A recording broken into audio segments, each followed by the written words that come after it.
Hello everyone! The clip you're about to hear is from one of our exclusive Patreon episodes on a recent horror release, and just like all of our other episodes, it might include major spoilers for said horror release, so don't listen to it if you haven't already seen it. You've officially been warned.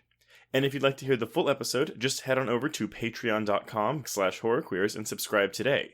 Without further ado, here is your exclusive Patreon clip. Well, why don't we start with this cold open? Because if people have a complaint about Kevin Williamson aping himself, It's this. it's going to be this. But I'm curious, how do you feel about this? I think as a concept, it's fine. I actually think that it's Hyams's a direction that makes this scene what it is. I think it's very effective. I will say, I kind of, at the risk of being like, do this but gay, because I actually thought it would have been really fascinating if instead of being texted by someone, he was on Grindr with somebody. Because I will tell you, especially in the early days of the pandemic, even on Grindr, it was kind of a CF. Are you wearing a mask? Are you COVID safe? Well, fuck you. Like, I just want to fuck. Like, whatever. That's a minefield of fuckery that I would love to see put on film in a COVID film. Yeah, I won't lie. There's a bit of a queerness to this actor who's playing Tyler as well. Mm-hmm. So I kind of thought that was the direction we were going in, is that this was going to be a queer character. And that's why he was getting these semi-intrusive messages. And maybe it's also the way that Hyams is framing this character. Like, there's literally a moment where Tyler gets a text when he's standing in line at the grocery store, and the killer texts him, "Nice butt." And then we see a picture of this character's ass. Yeah.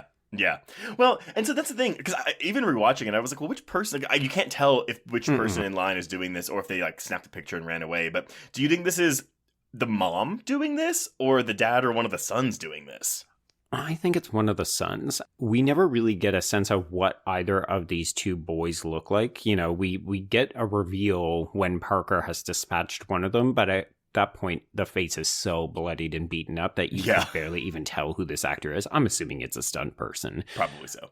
But yeah, I mean, we could probably force a queer reading into this that one of these sons is gay, and that's maybe why he's choosing to target Tyler this way.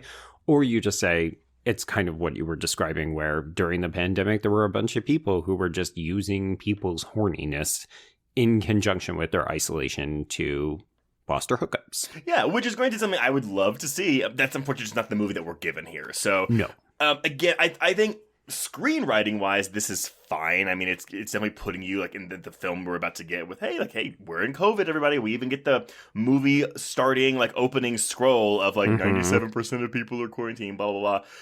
That's all fine. But it really is the direction. Like, once he starts getting attacked, where we are just on his ass every second of the way. And I really found it quite thrilling. And I was like, well, shit, if the rest of the movie is going to be like this, I'm in.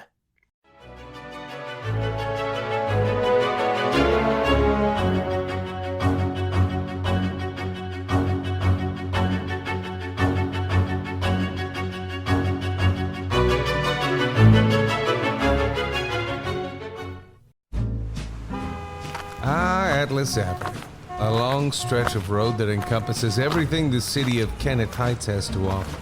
Neon lights, traffic, crime, the hustle and bustle of everyday life, and the craziest of characters.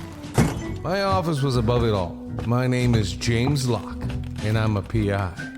Hello, Mr. J. How the hell you doing today? Good, Edith. Nearly every year I have a new case. New people to meet, new clues to discover, and new problems to solve. But I do it the old-fashioned way. No technology. Nothing post-1950. Hell, I don't even listen to podcasts, but you should. Atlas Avenue Beat is a spoof of the film noir genre with goofy characters, tons of wordplay, and non-stop raunchy humor. There's also 3 whole seasons out right now with more on the way. Just search for Atlas Avenue Beat wherever you listen to podcasts or visit us online at bloody.fm.